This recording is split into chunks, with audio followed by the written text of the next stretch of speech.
배우 열전 두 번째 이야기 배우 김현숙의 스토리 참석해 주셨습니다. 저는 오늘 진행을 맡은 이병환입니다. 반갑습니다.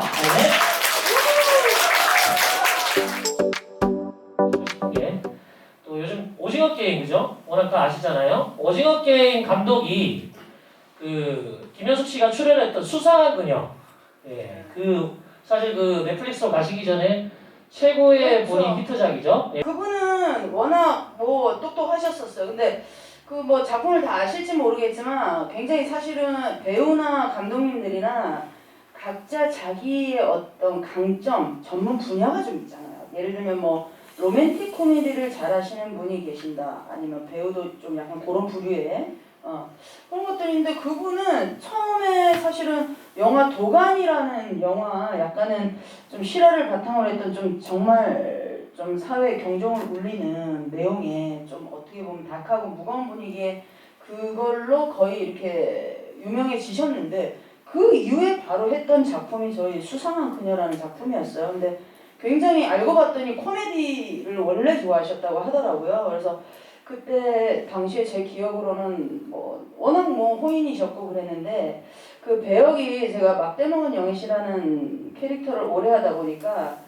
조금씩 선입견들이 있으셨나 봐요. 그래서 오랫동안 그 주인공을 하다 보니까 이게 좀 작은 역할에는 섭외를 하는 게 신뢰가 되지 않을까라고 생각을 하셨는지 직접 섭외차 뭐 스타일들이 다 다르시긴 하지만 미팅을 하자고 해서 독대로 미팅을 했었죠. 근데 이제 사실 시나리오를 봤을 때는 그렇게 이렇게 확 다가오진 않았어요. 개인적으로 저는 뭐 여자 배우들의 역할들이 본의 아니게 좀 한정적이고 그런 것들이 좀 많다 보니까 영화에서는 한계가 있죠. 예, 좀 현실이 그렇죠. 솔직히 얘기해서. 그래서 그런 부분들보다도 저는 근데 개인적으로 이제 그 배우의 역할에서 이유가 있고 정말 내가 하고 싶은 배역이다라고 생각하면 두세 씬이 나와도 저는 개인적으로 상관이 없는 스타일인데 딱 봤을 때 이렇게 솔직히 확 다가오진 않았어요. 그리고 그 감독님께서 걱정하셨다시피 약간 분량 자체가 또 그렇게 많은 느낌은 아니었어요. 그래서 제가 이제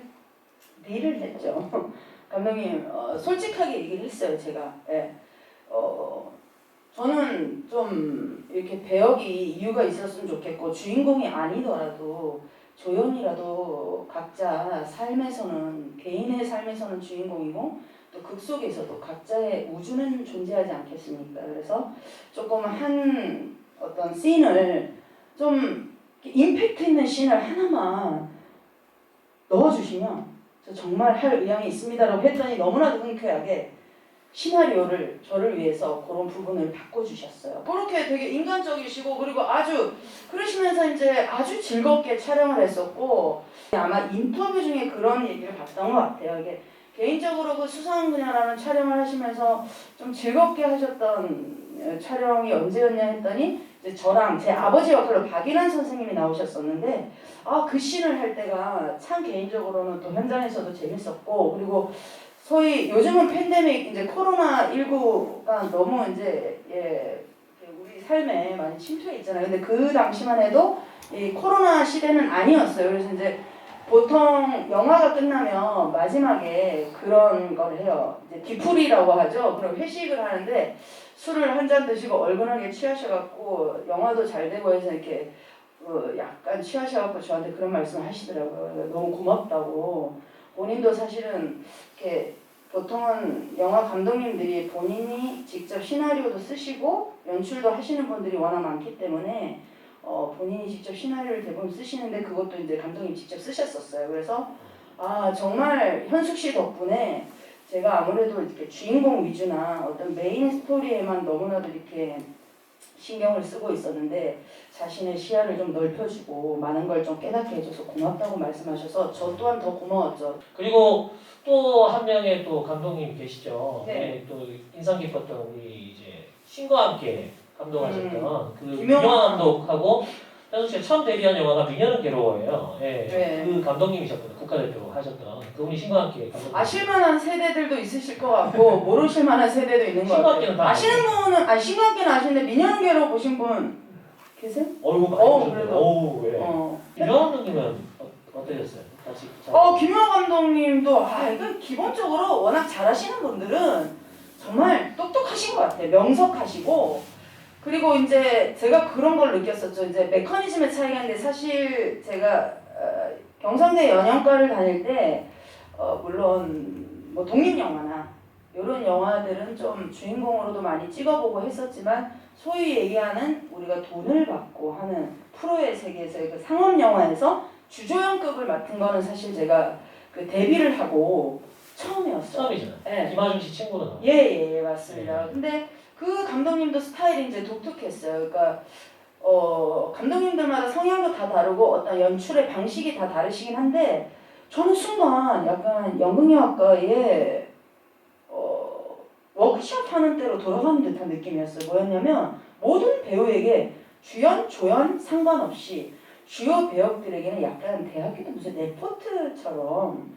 그런 것들을 요구를 하시더라고요. 그러니까 원하시더라고요. 예를 들면 제가 그런 그 극 속에서 정민이란 캐릭터를 맡았었고 김하중 씨의 친구였고 하지만 개인적으로도 직업은 어떤 또 그 메인 가수 뒤에서 하는 코러스 가수였고 하지만 계급으로 따지면은 자기 안에서는 그 김하중 씨가 성형 전 그 모습일 때 나는 훨씬 얘보다는 우월한 존재야라는 약간 자부심을 갖고 있는 쉽게 얘기하면 그런 캐릭터였어요. 근데 감독님이 그런 걸 써오라고 하시더라고요. 이 배역은 어떤 배역이며 이 배우의 비하인드 스토리가 뭘까 그리고 이 배우의 인생의 역사 히스토리 뭐 인종부터 시작해서 식성이라든지 이런 작업이 다르시죠. 그래서 그런 디테일까지 또 이렇게 요구를 하셔서 근데 실제로 제가 듣기로도 그 전에 그분이 데뷔하신 게 이정재 씨랑 이범수 씨가 했던 오브라더스라는 그 영화로 상업영화 데뷔를 하신 걸로 알고 있는데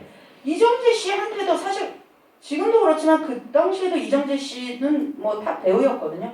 근데 모두에게 뭐 차별 없이 공평하게 또 그런 걸 하셨고 그리고 이제 실제로 연기라는 게 뭐 기법의 차이들이 뭐 무궁무진하게 많지만 다양하지만 그분께서는 이제 뭐 김하중 씨가 특히 저랑 이렇게 붙는 씬이 많다 보니까 거의 한 달가량을 일주일에 한 번 이상씩은 지금도 한 시간씩 통화합니다.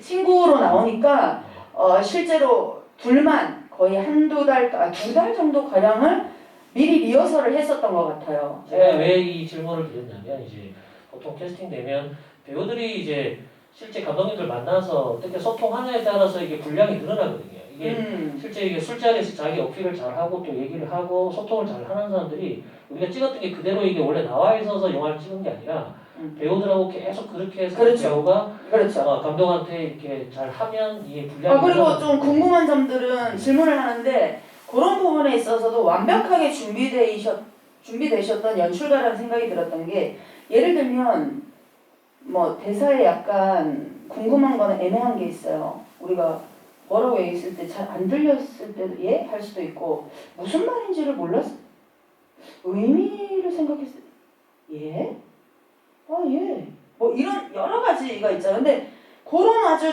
작은 어쩔 때는 제가 말줄임표 지문까지도 질문한 적이 있었어요. 궁금해서.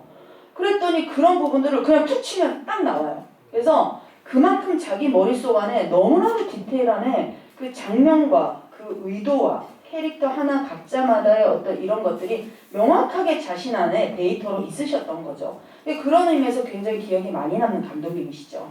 언제 이 길로 가야겠다 생각했습니까? 중학교 때 뭐 이런 시간이 있을까요? 저는 이제 뭐 많이 이런 계기가 됐었죠. 이게 사실 어릴 때부터 예체능을 굉장히 좋아하긴 했었어요. 모든 예체능을. 지금은 상상이 안 되시겠지만 제가 그 당시에 굉장히 좀 이렇게 내성적이고 반에서도 약간 있는 듯 모르는 듯한 그런 느낌의 사람이었어요. 중학교 때? 그래서 그때 이제 발표 시간에 뭐 그때도 사실 5학년 때는 제가 한 12년 살았는데 그때도 이제 독특하셨던 것 같아요. 그때 담임 선생님께서 숙제로 자신의 전기를 적어와라. 12년 살았는데 그래가지고 제가 집에서는 내가 인정도 못 받고 막 약간 오빠는 공부 그냥 소위 얘기하는 모범생이었고 나는 뭔가 이런 존재인 것 같은데라고 굉장히 자존감이 많이 떨어져 있을 때였어요. 근데 이제 어느 날 초등학교 5학년 때 제가 무슨 용기가 났는지 이렇게 발표 시간이 있었는데 자신의 전기를 적으라고 그러는데 저희 때는 어릴 때 전날에 막 토요 영화나 주말의 영화 같은 걸 했었어요. 그러면 이제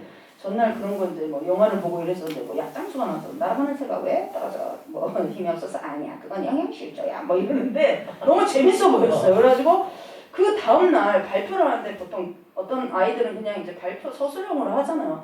나는 1978년에 태어나서 뭐 하는데 저는 때는 1978년 응애 그때 내가 태어났다 뭐 이러면서 이제 갑자기 혼자 원맨쇼처럼 막 했어요.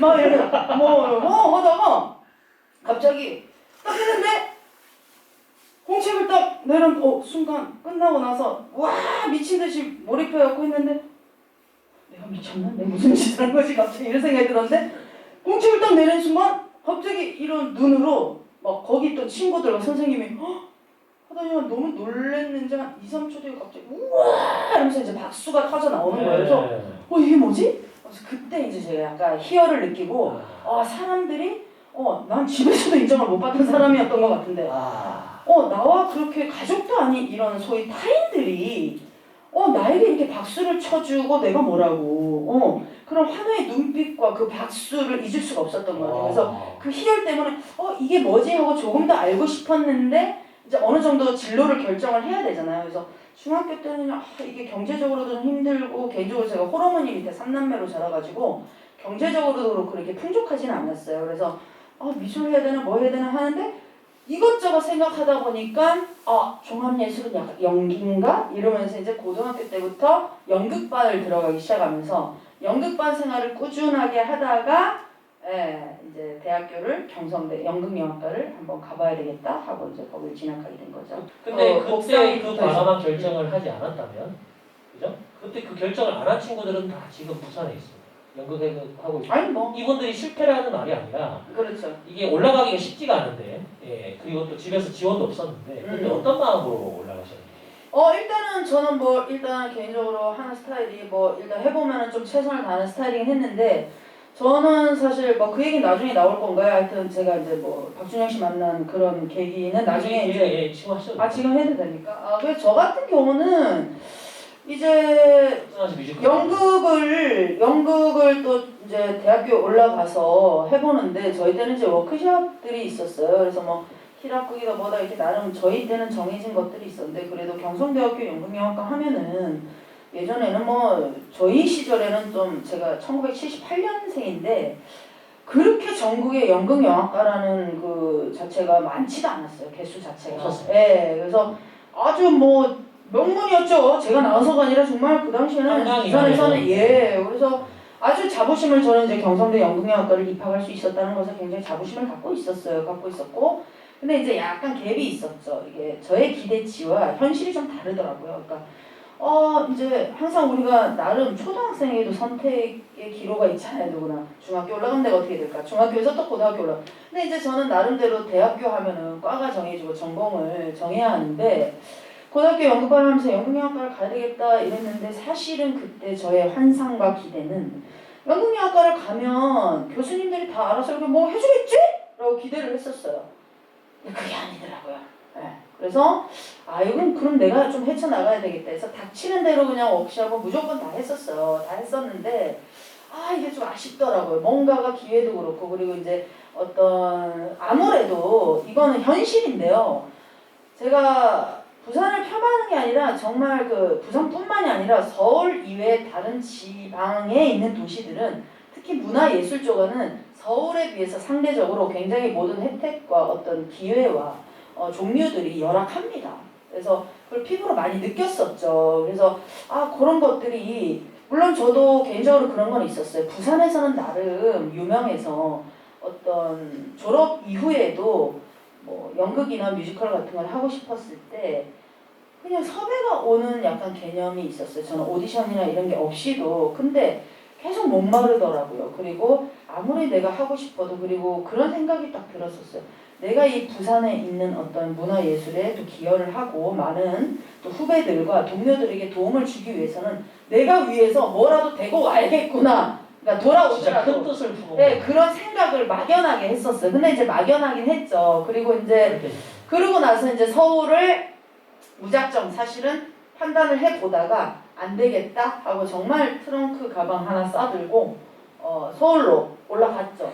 그래서 빚을 내가지고 보증금 300만 원에 14만 원 하는 미아상거리 옥탑방에 일단은 갔습니다. 근데 이제 처음에는 그냥 진짜 저도 암담해가지고 벽 보고 그냥 있었어요. 아직도 잊을 수가 없어요. 막대모은요. 지금의 TV에는 굉장히 유명하고 많은 컨텐츠들이 있지만 그 당시만 해도 굉장히 드라마 자체는 저희 것도 최초였고, 그래서 케이블 하면 약간 소위 공중파, 뭐 KBS, SBS, 뭐 이런 MBC 이쪽에선 선입견이 굉장히 컸었어요. 그런데 이제 어느 날 아직도 기억이 나요. 그 라디오 DJ를 하고 있을 때였는데 출입을 하려면 이렇게 뭐 이런 걸 전자를 찍고 들어갔는데 갑자기 모르는 사무실 번호로 전화가 왔어요. 02 뭐 해서. 그래서 여보세요? 그랬더니 갑자기 다짜고짜 보통 저희가 섭외 전화가 오면 안녕하십니까? 누구누구입니다. 김현숙 씨 뭐 하고 싶은 게 있는데 뭐 의향이 있으십니까? 보통 이렇게 예의를 갖추고 하는데 갑자기 그분들은 통보를 하시더라고요. 김현숙 씨를 보고 쓰고 있는 시나리오가 있으니까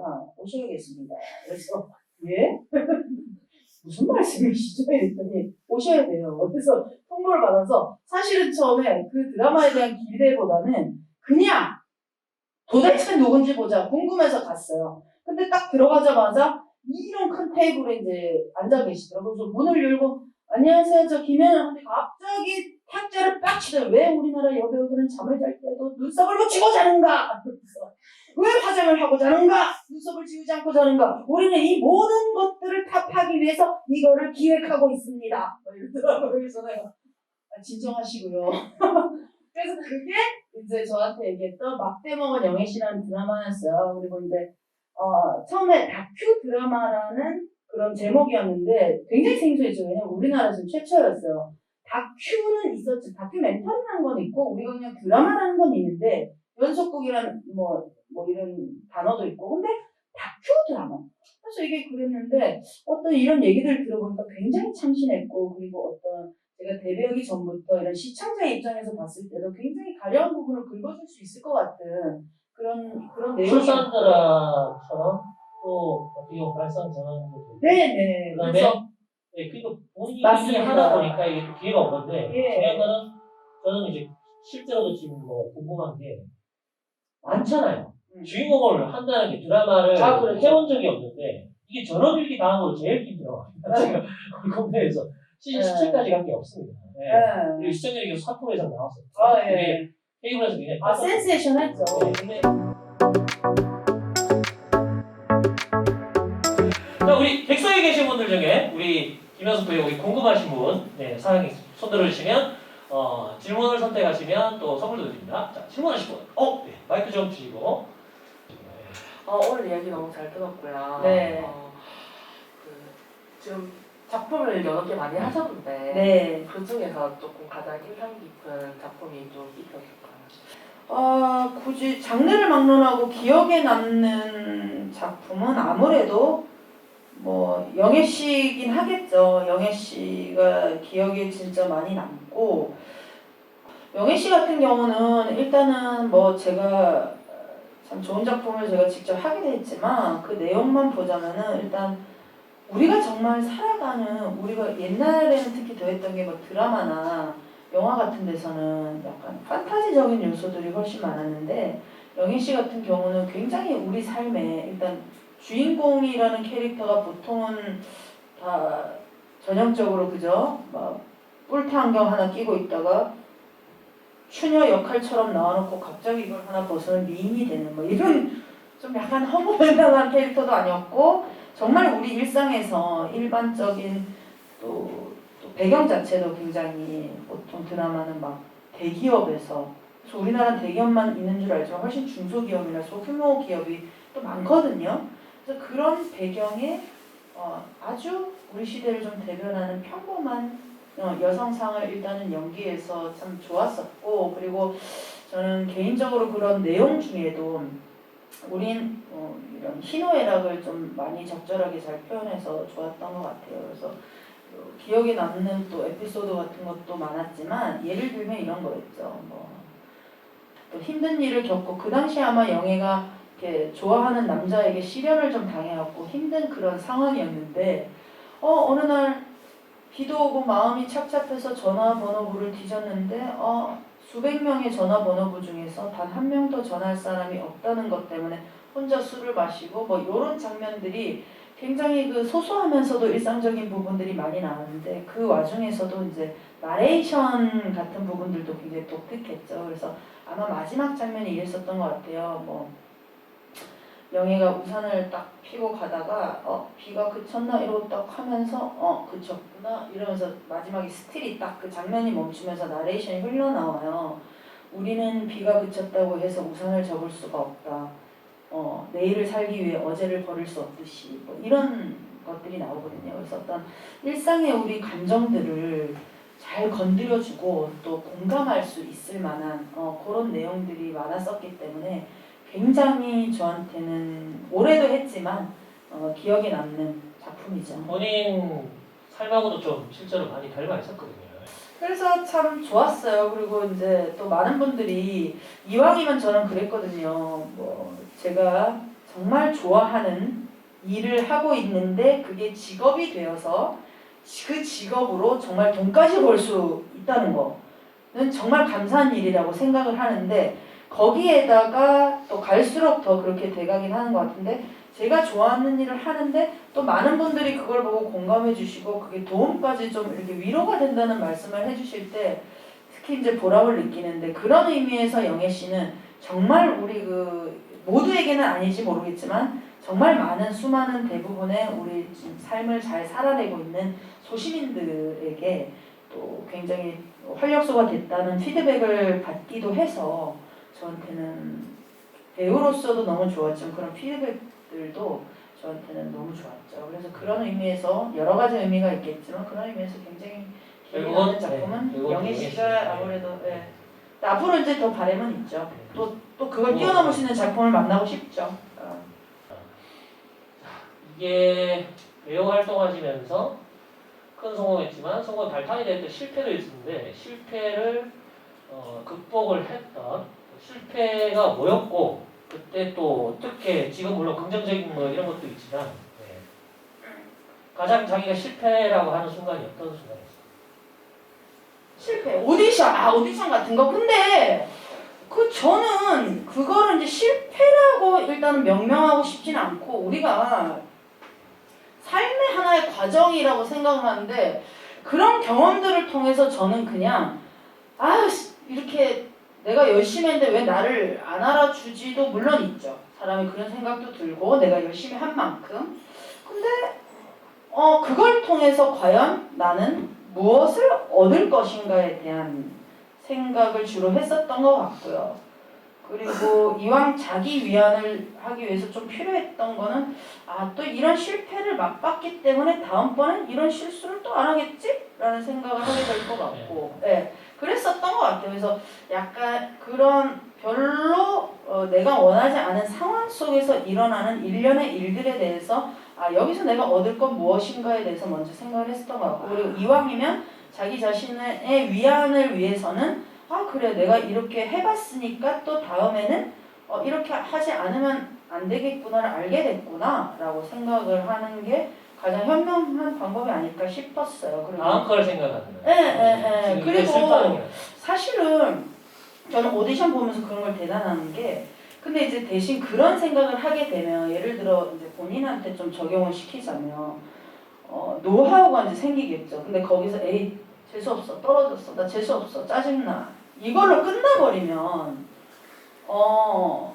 그 다음번에도 사실은 별 크게 다를 바가 없을 거라고 생각하는데 예를 들어 그걸 통해서 내가 이렇게 했고 그래도 인사를 했을 때 이렇게 했고 내지는 나올 때도 어떤 그 사람의 또 태도를 보니까 그리고 이게 AI가 아니라 이제 기계가 아니라 결국은 사람과 사람 관계성에 있어서 그걸 심사를 소위 하시는 분들도 볼 때 이제 아마 그분들이 어떤 그 기준이 있을 거예요. 그래서 사실은 본인이 어느 정도 경지의 기본을 했을 때 그 이후부터는 저는 약간 사람이 보는 심사를 하는 거기 때문에 취향의 차이라고 생각을 하거든요.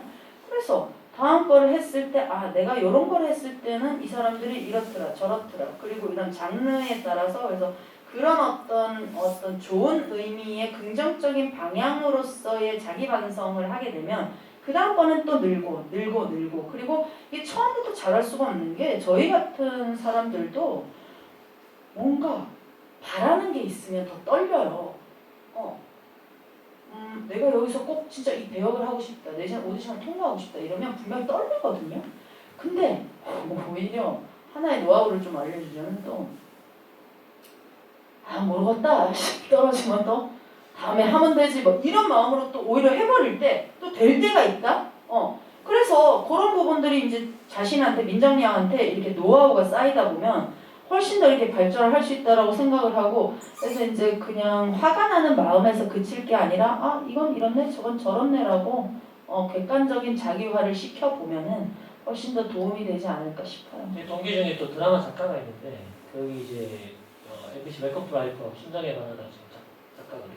했었는데 비 나왔던 그 드라마 쪽에서 내려오는 이게 근데 너무 흔한 얘기인데 오히려 이렇게 된다고 생각 안 하고 그냥 읽어버리면 그때 그 자동으로 된대. 비우는 게 어렵죠. 네, 비우는 게 어려운데 근데 그렇게 하면서 처음부터 그리고 잘한 사람이 절대 없어요. 그 오디션도 한 몇백 번까지는 좀 너무 악담인 것 같고 몇십 번? 최대 100번? 이 정도 하다 보면은 진짜 비워지는 것도 처음보다 훨씬 아마 나아질 것이고 그럴 것 같아요. 강하늘 씨도 한 500번 떨어졌어요. 예, 우리가 알고 있는 배우들 유명한 사람들 맞아요. 거기서 수백 번 포기 안 하는. 계속. 근데 대신 거기서 아까 얘기했듯이 시행착오. 그쳐버리면은 또 그렇게 끝날 수도 있겠지만 계속 왜 그랬을까? 그리고 또 그런 감정 자체를 이제 만약에 배우가 꿈이라면 예를 들어서 뭐 그런 감정 자체에 대한 관찰과 그런 기억도 잘 저장해 놓는 게 중요한 것 자, 같아요. 이거 어릴 평소에 때 기록. 연기 공부 여기 질문 있었는데 연기 공부 어떻게 책을 읽은 너무 것도 있지만 광범위해요 이거는. 그러니까 뭐 많이 보신 거예요 아니면 뭘? 저요? 많이 본 것. 저는 일단은 관찰을 많이 했죠. 어릴 때는. 예를 들면 내 안에서의 관찰도 많이 했고 내가 그래서 약간 배우들 그 직업병이 있어요. 진짜 우리가 현실에서도 연기가 아니라 너무 힘들고 괴로울 때 많잖아요.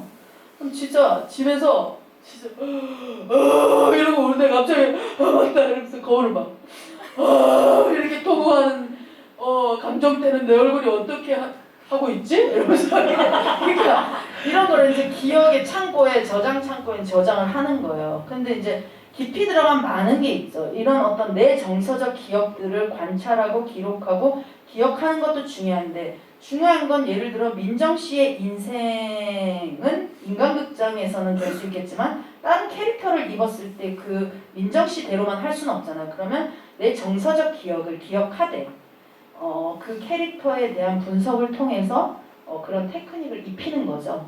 예를 들면 분석을 근데 이건 되게 복잡한 얘기 간단하게만 얘기하자면 그래서 뭐 그런 게 있다. 근데 만약에 이걸 분석을 했어. 근데 이 사람이 예를 들어 시크해. 그리고 이때까지의 삶에서 남의 일에 뭔가 예를 들면 뭐 간섭하는 것도 싫어해. 하지만 일 처리는 굉장히 간단해. 그러면 누군가가 얘기했을 때 그런 사람 만약에 민정 씨 같으면 원래 상대에게 친절했어. 그럼 뭐뭐 했습니다. 그래요? 이럴 수도 있지만 이런 사람 같은 경우는 예를 들면 딱 듣고 판단하는 이성적 시간이 필요하다. 이러면 중간에 소위 얘기하는 전문 용어죠. 포즈가 있을 거 아니에요. 뭐라고 했어. 그래요. 이럴 수도 있는 거예요. 그러니까 그 사이에 그런 포즈부터 시작해요. 그래서 쉽게 얘기하면 민정 씨의 진정성과 본인에 대한 평소의 관찰과 기록 같은 거를 좀 해놓고 그 감정에 대한 정서적 기억에 대해서 본인의 감정을 잘 관찰하고 있다 보면 그 어떤 대본을 만났을 때 그 분석을 하잖아요. 장면 자체 분석도 있을 거고 그 캐릭터에 대한 역으로 갔을 때 분석이 있을 거예요. 그래서 그 감성과 이성을 잘 결합시키는 게 가장 기본이라고 생각합니다. 오케이. 야. 그리고 우리 어린 친구들도 있습니다. 자, 지금 어떻게 보면 영애 씨, 우리 김현숙 씨가 아까 19살, 그죠? 18살 더 어릴 수도 있고 이 친구들한테 저는 그냥 본인이 그때로 돌아가서 이 친구들 자기 똑같이 목소리를 생각하고 한번 얘기 좀 뭐 진짜 어떻게 지금도 괜찮다. 지금도 괜찮다. 지금의 그대로의 모습도 괜찮다. 라고 해주고 싶어요. 그리고 30년의 나로 돌아가도 너무 애쓰지 마라. 너무 애쓰면 살았는데 아무튼 진짜 그건 공통된 것 같아요. 예, 우리가 인생이란 게 아마 더 어머니 다 느끼실 건데 어쨌든 내가 열심히 하는 거 그 내 소관이 떠나면 인생 어쨌든 내 맘대로 되진 않잖아요. 그래서 예, 그리고 지금의 친구들은 이제 분명히 이제 조급하고 뭔가 이제 막 이런 불안함도 많고 막 이럴 건데 지금도 충분히 괜찮다. 그리고 지금 현재를 즐겨라. 예. 우리가 물론 이게 미래에 대해서 우리의 니즈가 있고 아마 이 시기에는 당연히 그래야 되고요. 꿈을 위해서 소위 뭐 내가 또 행복해지기 위해서 훨씬 더 에너지를 쏟고 달려야 할 때지만은 그렇다고 해서 너무 조급할 것도 없고 예. 조급하다고 해서 또 당장 되지도 않아요. 어차피 살다 보면 느낄 거예요. 그래서 지금의 모습으로도 충분히 괜찮고 지금의 모습 있는 그대로를 살아가면서 현재를 즐겨라 라고 얘기를 해주고 싶죠. 박수 한번 주세요. 예.